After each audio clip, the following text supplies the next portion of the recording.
प्रकार उस नाम को लो, बिल्व पत्र अर्पण करके श्री शिवाय नमस्तुभ्यम,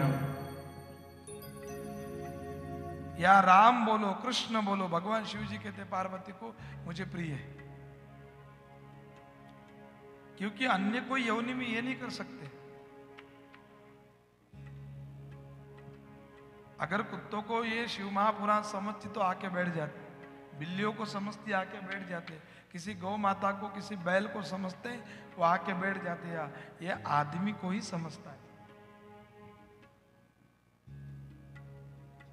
दूसरे इसमें व्यवस्था नहीं है, और हम इसका महत्व समझते नहीं।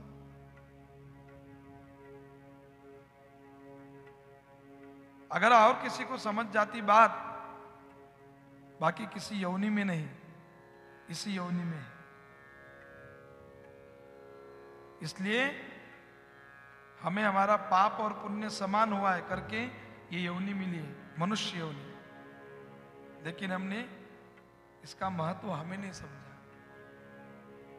करके भगवान के लिए कभी कभी दिल फूट फूट कर रोता है, समझा नहीं हमने।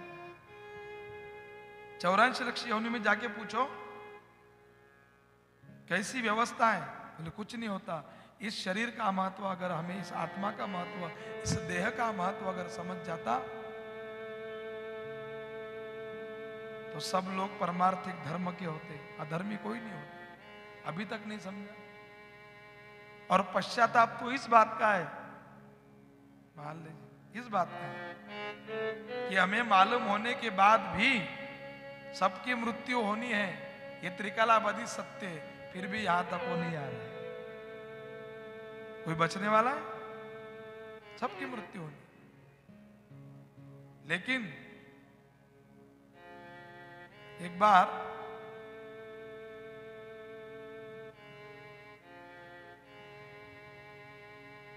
एक गधे चराने जो गधे लेके जाता है,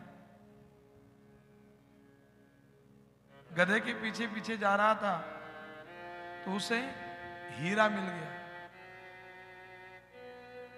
अब वो हीरा मिल गया तो उसने बोले क्या है ये, तो उसको कुछ मालूम नहीं था। तो उस गधे वाले को हीरा मिल गया, उस अपने गधे के गले में उसे टांग दिया, रस्सी बांधी, हीरा टांग दिया उस गधे के गले में। तो भाई 6 महीने हो गए उस गधे के गले में हीरा पड़ा था। तो हीरे को लगा भाई गधे के पास हो, इसको तो मेरा महत्व मालूम नहीं, पड़ा हुआ। लेकिन एक दिन जौहरी जा रहा था तो उसको गधा दिखा, रास्ते से जाते हुए देखा तो अरे बाप रे, ये गधे के गले में तो हीरा लटक रहा है। गाड़ी रोकी, अपने कार से उतरा और उसे बोला, ए भैया इधर आओ, ये गधा किसका है? बोले मेरा है मालिक। अच्छा, उसके गले में क्या लटका है? बोले वो मुझे जंगल में मिला था, वो कांच का टुकड़ा लटका दिया। अच्छा तो मुझे बेचेगा तू? हाँ बोले बेच दूंगा। कितने पैसे लेगा? बोले हमें क्या मालूम भाई, आप ही बताओ। तो इसने कहा जौहरी ने, बोले 500 रुपया ले, वो दे दे मुझे। अब ये गधे वाला बोले, गधे का मालिक 500 रुपया ले लिए, वो हीरा निकाल लिया, जौहरी के हाथ में दे दिया। जौहरी ने हीरा लिया, अपने घर पे आया और जैसे हीरा लिया वो हाथ ही हाथ में फूट गया। तो हीरा कहता है उस जौहरी से, ध्यान देना, अरे जब मैं गधे के कंठ में था तब तक ना थी कोई पीर। जब तक गधे के कंठ में था तब तक ना थी कोई पीर। जब कद्र ना जानी जौहरी ने, जब कद्र ना जानी जौहरी ने, था के फटा शरीर। गधे के गले में था तो अच्छा था, उसकी तो कदर वो जानता नहीं था। अरे शरीर तो तब फट गया मेरा। अरे तू जौहरी है, तेरे हाथ में तुझे हीरे का महत्व मालूम है, लाखों का हीरा है। तो शर्म के मारे मेरा शरीर फूट गया। तुझे तो इसका महत्व मालूम था, तूने 500 में लिया। शर्म तो इस बात की आ रही मुझे करके वो शरीर हीरा बोलता है, जब तक गधे के गले में था तब तक ना थी कोई पीर, कोई शिकायत नहीं थी मुझे। जौहरी जब तेरे हाथ में आया तो शर्म से फटा शरीर, टुकड़े टुकड़े हो गए मेरे। क्या रे, तो जौहरी होने के बाद भी लाखों का हीरा तूने 500 रुपए में लिया।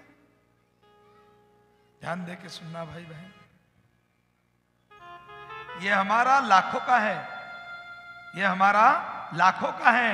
ये बोलता है अपने से, अरे अब तक मैं 84 लक्ष योनि में कुत्ता था, बिल्लिया था, कुछ भैंस बना था, गाय बना था, तो मुझे कुछ नहीं लगता था। क्यों? क्योंकि वो तो जानवर ही है। मुझे कुछ नहीं लगता था, वो जानवर ही थे, वो जानवर थे, मुझे कुछ नहीं लगा, पशु पक्षी थे। लेकिन वारे मूर्ख आदमी तू, जब तू मुझे लेके घूम रहा है, मैं मानव बना हूं और मानव बन के शरीर में आया हूं, फिर भी फट इसलिए रहा हूं, रो इसलिए रहा हूं। दिल कहता है कि मानव बनने के बाद भी तू मांस खा रहा है, तू मदिरा पी रहा है, तू गलत मार्ग से जा रहा है, अधर्मी हो रहा है। मुझे शर्म तो तब आती है जब मैं मानव भी बन गया, लेकिन तू मेरा सदुपयोग नहीं कर रहा, उस गधे की तरह हो गया। अरे उस योनि में तो कुछ नहीं कर सकता था, लेकिन अब मानव बन गया, अब तो कुछ कर सकता हूं। तो शर्म इस बात की आती है मुझे कि मानव बनने के बाद तू भजन को जाता नहीं, कीर्तन में जाता नहीं, कभी ज्ञानेश्वर महाराज जी के बारी में जाता नहीं, कभी पंढरपुर जाता नहीं, कभी यात्रा जाता नहीं, कभी दान करता नहीं, कभी धर्म करता नहीं, कभी यजमान बनता नहीं, कभी कथा करवाता नहीं। शर्म तो उस बात की आ रही कि मानव बनने के बाद भी यही के यही पड़ा है, इस गलत कामों में पड़ा है। शर्म इस बात की आ रही।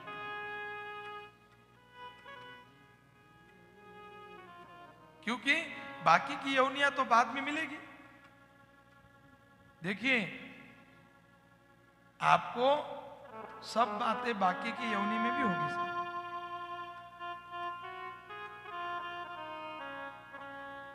पुनर्वित्तम पुनर्मित्रम पुनर्भार्या पुनर्मही एतत् सर्व पुनर्लभ्यम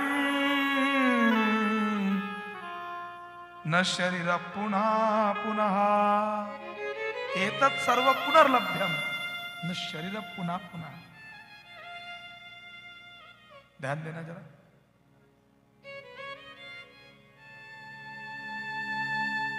अरे इसी जन्म में पशु की हो तपनैया, नर का कछु नहीं होत, पर नर करनी करे सो, नर का नारायण हो। पर नर अगर करनी करे सो, ये तो बाकी की यौनी में भी है। एक पैदल जा रहा था रास्ते से आदमी, पैदल जाते जाते धूप काला था, आम का सीजन चल रहा था। जो ज्ञानेश्वर जी महाराज की वारी में पैदल चलते थोड़ी सी छाव दिख जाए वही नींद लग जाती है। तो आम का वृक्ष दिखा, आम के वृक्ष के मालिक से पूछता है, भैया थोड़ा मैं आराम कर लूं? तो वो मालिक बोलता है, भैया मेरा ही आम का वृक्ष है, आराम कर लो, और चाहिए तो कोई आम पका है आम भी खा लेना, मैं जा रहा हूं घर। इसने दोपहर में आराम किया, 3-4 बजे फिर मालिक आया और पूछा इसे, इसने मुंह पे पानी मारा और फिर बोले चलता हूं भैया, पैदल जाना है, बहुत दूर जाना है। उसे कह रहे हैं, भैया आम के नीचे सोया था, कोई आम वगैरह नहीं खाया? वो मुसाफिर बोलता है, बोले मुझे आम की आवश्यकता नहीं थी, मुझे बस सोने के लिए छाया चाहिए थी, बस सो लिया, वो छाया की आवश्यकता थी, मुझे आम क्यों खाऊं? तो शास्त्र इसे मूर्ख कहता है, हे मुसाफिर तू मूर्ख है, आम के पेड़ के नीचे सोने के बाद अगर पका आम है वो नहीं खा रहा है तू, तेरे जैसा कोई मूर्ख नहीं। बोले नहीं मुझे छाया चाहिए थी। मूर्ख, आगे चलते चलते तुझे किसी भी पेड़ की छाया मिलेगी जिसमें तू सोएगा, लेकिन आगे चल के तुझे आम का वृक्ष ही मिले, ये कोई कन्फर्म बात है क्या? ये लिख के दे सकते हो क्या? नहीं। बोले महाराज जी आगे, अरे आगे खाएगा क्या? आगे तुझे बट वृक्ष मिलेगा, बड़े बड़े पेड़ मिलेंगे, लेकिन उसमें आम लग के आम पकने वाला नहीं है। यहाँ आम था, बुद्धिमता इसी में थी, तो एक पेड़ का आम खा लेता।